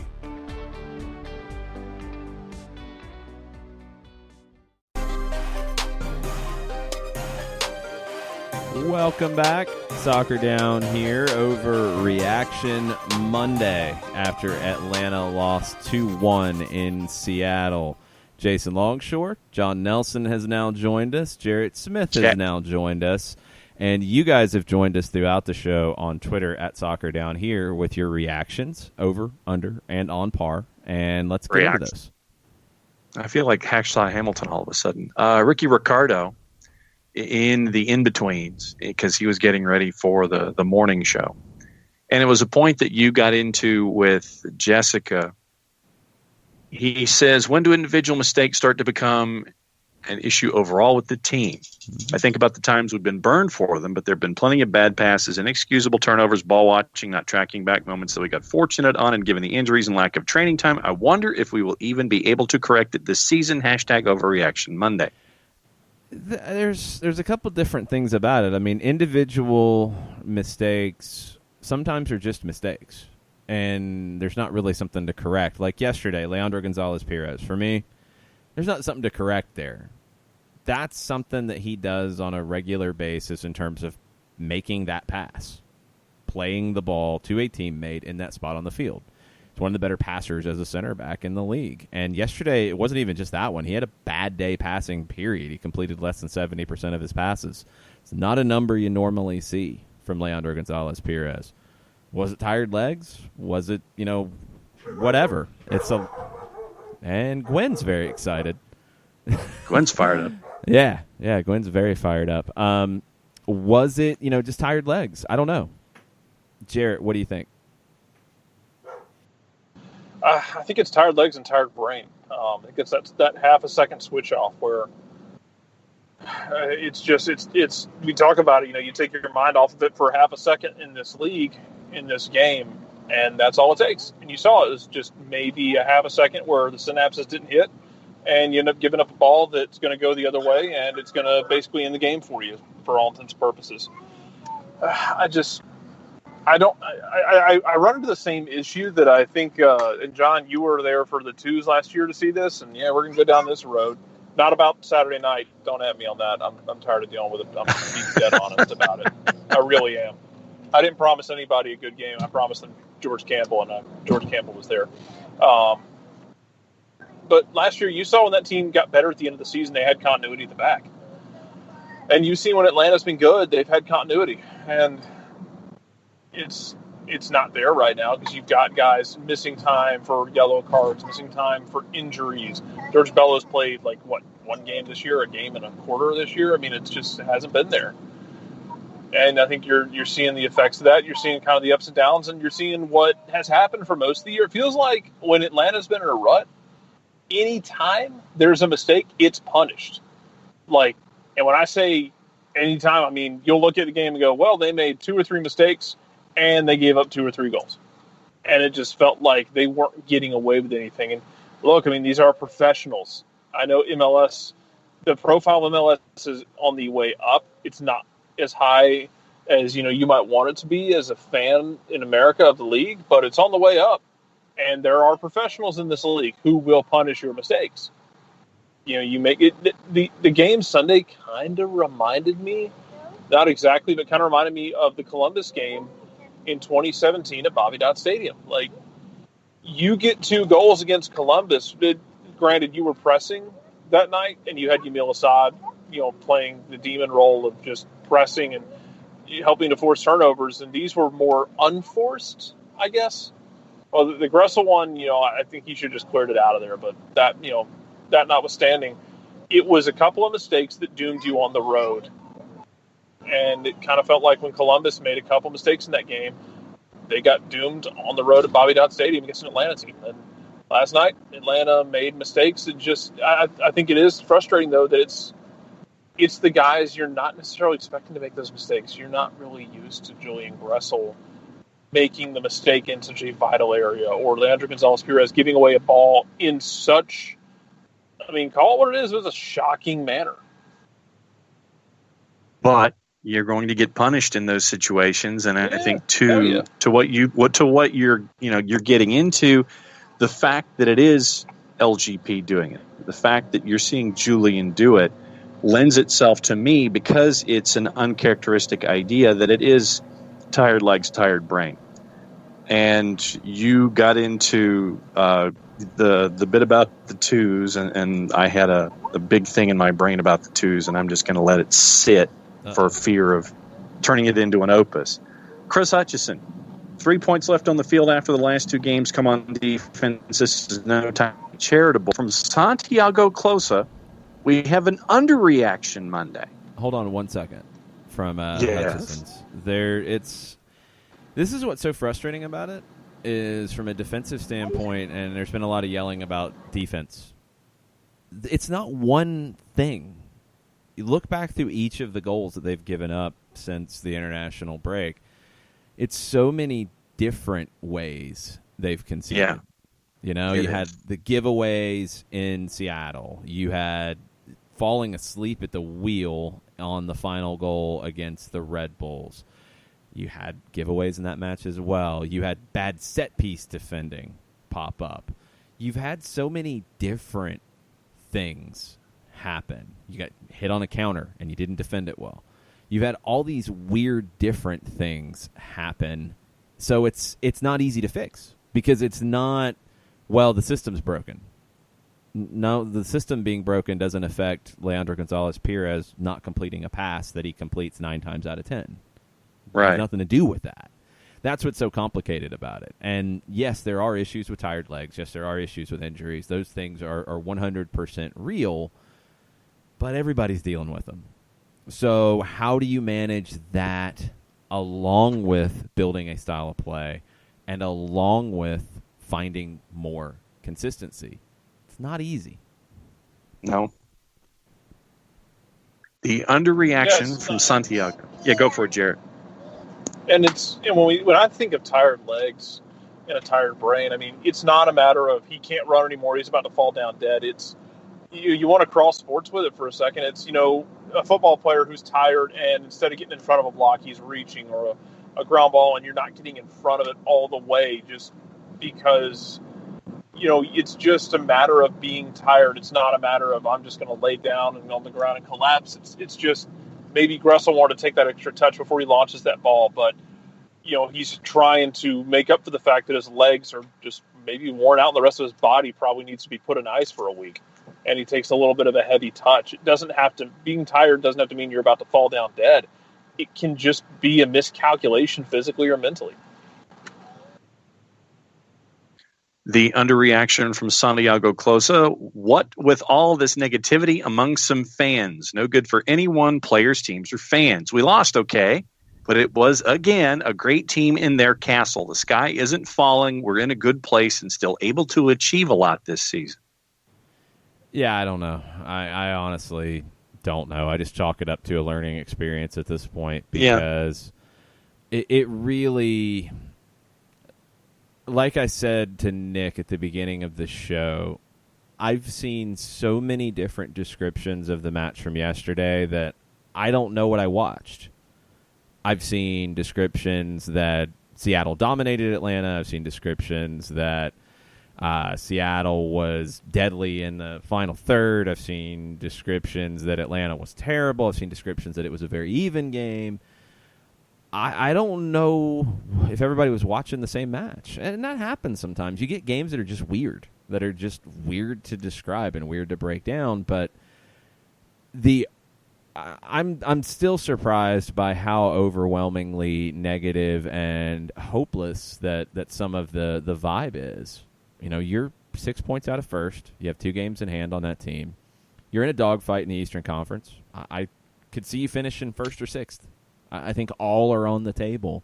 It's not going to be easy. And I don't know why maybe the impression was that it would be. And that's what we come back to when we talk about expectations. And coming into the year, I know we talked about this on stoppage time. I felt like with the schedule and with the CONCACAF Champions League, that supporter shield would be almost impossible to reach. Now, I didn't expect LAFC to be where they are either, but I didn't think supporter shield would be happening. And I don't think it's happening. No. I do think that you are in position to be a team that should finish in the top 4 in the Eastern Conference, should host a playoff game, and if you get hot at the right time, which is what MLS is built on, that's how you can win MLS Cup again. I didn't know what to expect with U.S. Open Cup, and you're 2 games away from that, and you'd host the final if you get past the semi. So you have a very good chance at a trophy that you could win in your own building, and you have a very good chance of controlling your destiny in the Eastern Conference because nobody else is either. So I don't think it's a sky is falling moment. I don't. You lost on the road to a team that hasn't lost at home all season. It's not really a shock. Now, the point you dropped yesterday, the 2 points you dropped against Red Bulls, it adds up. And those are things to be concerned about. Those are things to worry about. Those are points that you wish you had. These 2 home matches now against Houston and D.C. are magnified. You have to get results. You need 6 points out of these next 2.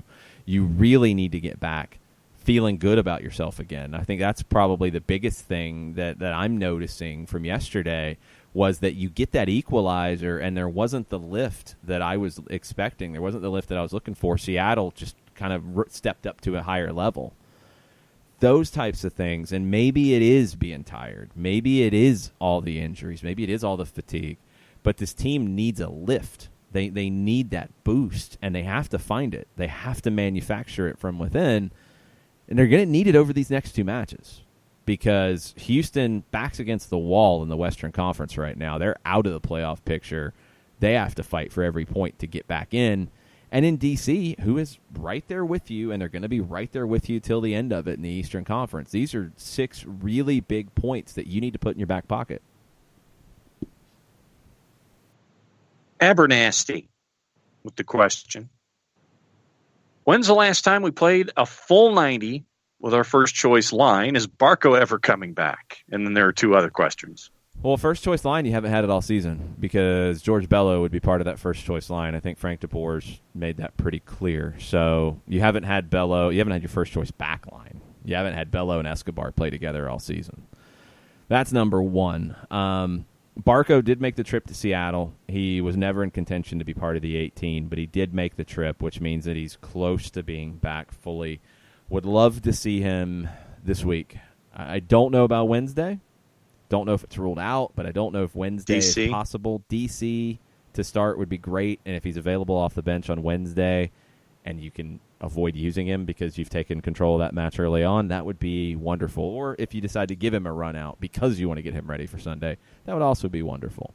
But yeah, Barco's close. No updates on Tito. Not sure how close he is. And Bello's further away. All right, Jared, the rest of Abernasty here. Will PT ever be given fouls on a consistent basis?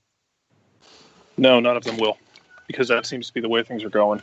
You're missing Tito and Barco because of fouls that were, frankly, just uncalled. Let's call it, what it is. It's a good thing you're not missing Joseph right now, because Joseph got cheap shotted against Red Bulls by Amro Tarek. And a car crash, quoting Jason, which was accurate. Yeah. And then you have the tackle yesterday by Nicoladero, which should have been a card, but wasn't. So right now, no. Why would I be inclined to believe at any given point that PT is going to start getting calls? Why would I be inclined to believe that anybody's going to start getting calls? The last guy to get calls was honestly Barco. And ironically, the tackle that took him out of commission, one of the tackles that took him out of commission in that Columbus game, should have been a card tackle, probably should have been a red, and wasn't even a card. In fact, the only card on that play, if you go back and watch it, goes to Leandro Gonzalez-Perez, who is telling the ref, hey, that should have been a card. The last time when the car crash tackle happened, the only card on that play went to Franco Escobar. No, Amro Tarek got a card. Amro Tarek. He did get a card? Yeah. I don't remember him getting a card. Franco ends up getting a yellow still on that play. Yes, that's still so at this point, if you are an Atlanta fan or if you're an Atlanta player, I don't blame you for A, getting upset, but B, at the same time, not saying anything, because the standard seems to have been set recently that not only are you not going to get calls, but if you get upset about it, you're going to get a card too. You just have to, and I completely understand it. The reactions, I completely understand the dissent. You never, love to see it, but look, the frustration's real. It is. And at this stage, you can't expect it to change. You can't expect referees to change, to handle things differently, to manage these situations. You do just have to play through it. And you have to try to put your head down and deal with it. And it's something that Frank has mentioned multiple times when it comes to let me deal with that stuff. I think he wants to have his players avoid picking up these yellows for dissent. Yep. It's tough. We don't cheap at them. Ivy has thoughts. I thought Ivy was going in on the Red Bulls for a second. Yeah, seriously. And Go ahead, speaking of Red Bulls, the Colonel has something that we can either have today or tomorrow when we do MLS review, because he goes over Law 15 and Law 6 over the goal that was scored. So we can hang on to that. Hang on if to you want it. to. I mean, we'll just get into the very brief of what happened. If you haven't seen it, go check it out. It was insanity. My gut feeling is that the explanation that was given after the fact was the only way to talk yourself out of it, because it's pretty clear what was called on the field by the AR, and yes, that's not officially being called because the center referee is in charge. Just because the referee moves a flag, the AR moves a flag, doesn't mean that they're 100% correct. But in this case, if it is being overruled, there were no clear indications that that's the case. And I believe the explanation was that it was verbally overruled. Well, Alan Kelly's not even in the shot. Like, he's not even in the picture. So Alan Kelly's got a very loud voice if he's able to verbally overrule that over the crowd at Red Bull Arena and have everyone hear him. And obviously they didn't. Now, NYC can't give up that goal either. That is true, but it was handled very poorly, and there is no excuse for the way it was handled. You can come up with whatever you want to say to try to justify what happened, but it's an awful look. The optics are very, very bad, and I feel like the explanation is just cover. Dylan Butler was the pool reporter, and the question as it was worded, why wasn't a corner kick given on the play that led up to Danny Royer's 60th minute goal when the AR1 pointed to the corner flag? Answer: the referee overruled the AR because the referee was in a better position to judge that the ball went out for throw-in. That part might be true, but I don't think that many players on the field knew that the referee was overruling the AR, and that's a bad spot to be in. When it's a bad spot to be in initially, when it's just the center referee's overruling it, not everybody knows it or understands it, it's an even worse spot when a goal happens because of it, and that's a big issue. So there's been multiple games here where Alan Kelly's had these kind of moments, and Alan Kelly's been a very good referee in this league. Very, very good. But his last month has been a rough one for him. And I don't know if these things are in his head at this point, and there's just big moments happening, and he's not handling them well. But one time, all right, multiple times, oh, man. I don't know. I think the explanation given there, by the book, yeah, 100%. Like, laws of the game, yeah, he's right. That's what he said. That's right. Referee's in charge. But the optics of it and the way it actually played out, it's a bad look. It's a really bad look in that moment. Daniel Graham wants to know who fills out the 18 on Wednesday. Whew, I don't know. You're going to be missing... You're going to be getting Jeff Lorenowitz back from suspension. You're going to be missing Escobar. You're going to be likely missing Shea, likely missing Ambrose. That's pretty tough to overcome and fill out an 18 with what you have left. Gordon Wild 3-5-2. Well, that's the question. If you go with 4 in the back, you're going to have to play Parkhurst on one side, and you're going to have to play somebody who is not typically a right back, either Julian Gressel or Gordon Wild. Neither one is ideal. I think 3-5-2 is a safer way than 3-4-3 with what you have, and I think it maximizes what you have in the middle of the park, especially if Barco's not ready to start yet. If you're going 3-5-2, you're still going to have to take a chance at left wing back. And Justin Merrim or Dion Pereira would be the one that you're going to take the chance with, I would assume. Maybe you take it with Gordon Wild because he's played some wing back this season. I think on the right side you're going to play Julian Gressel as a right wing back, and he's been comfortable there, and you're okay. Your center backs are Parkhurst, Robinson, and LGP because that's what you have available. You could play Lorenowitz there, and if you wanted to go 4 in the back, you could go Lorenowitz as one of your center backs if you wanted to take a chance on Miles or LGP playing on the outside. That's risky too. I think 3-5-2 with the 3 center backs, with either Pereira or Merrim on the left, with Gressel on the right, with Remedi, with Nagbe, with Heineman, I think are 3 options in the middle, and then up top Pitti with Joseph would be the way to play it and try to have some kind of balance. I wonder if you try to stick with 3-5-2 for a little while because of the injuries, what happens when Barco comes back? Because it's going to be tough to fit everybody in. And literally filling out the 18, I had a list of Brandon Vasquez. Okay, AC, hold that Gordon thought. We have a Paul Tenorio bomb on the show. Bomba de Tenorio. To go along with it. Bomba de Paul Tenorio says, per multiple other league sources, and we'll get to the other part in a second, Atlanta United has agreed to a trade with Chicago Fire for midfielder Mo Adams pending league approval. Sources could not confirm what Atlanta is sending to Chicago. Mo Adams from Syracuse, defensive midfielder. I've actually really liked Mo Adams. I don't know why he fell out of favor with Veljko Paunovic. I thought Adams was really good against Atlanta last year in Bridgeview, and he was pulled when the team was chasing the game, and it's like he's never really been back in the team since. The other part of Paul Tenorio's Bomba de Tenorio is not good news. He says, multiple league sources tell me veteran winger/defender Breck Shea tore his ACL against the Sounders. Wow. Awful news for Shea, who's played 19 games this season, starting 10. That is awful news if that's the case. And, we've talked about it multiple times today. It looked really bad and was really awkward, and it felt like he knew that something seriously was wrong immediately. So if you're missing Shea, that means you're missing depth on the left side. Mo Adams doesn't necessarily fix that. He gives you another option in the middle, which is a little interesting after you added Emerson Heineman, that you go get Mo Adams. I like Mo Adams as a player. Mo Adams, for whatever reason, was not going to play in Chicago.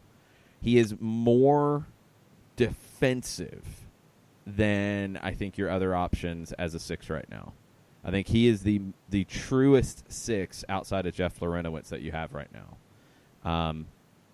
I do like Mo Adams. That's a good get. I wonder what would be sent. I wonder what kind of deal we're talking about. But that is not what I expected.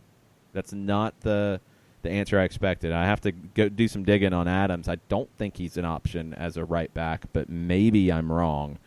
In the league, he's played as a central midfielder, mostly a 6. More on that, obviously, as the story continues. The Colonel, non-Red Bullsian / Hudson River Derby. PT had a nice match. In 56 minutes, he expended a lot of energy to gain control of the ball and run it down deep in the attacking zone. Lost the ball, didn't get back on side when Atlanta re-won it. And then Colonel wanted to know what all the gesticulating in the 57th was all about. Any idea? Yeah, I saw Colonel's tweet, and I don't know, and I haven't had a chance to go back to dig that deep into it. You were starting to see some frustration just in general in the second half. And it wasn't just Pitti. I think Joseph was frustrated about different things. There was just frustration in general.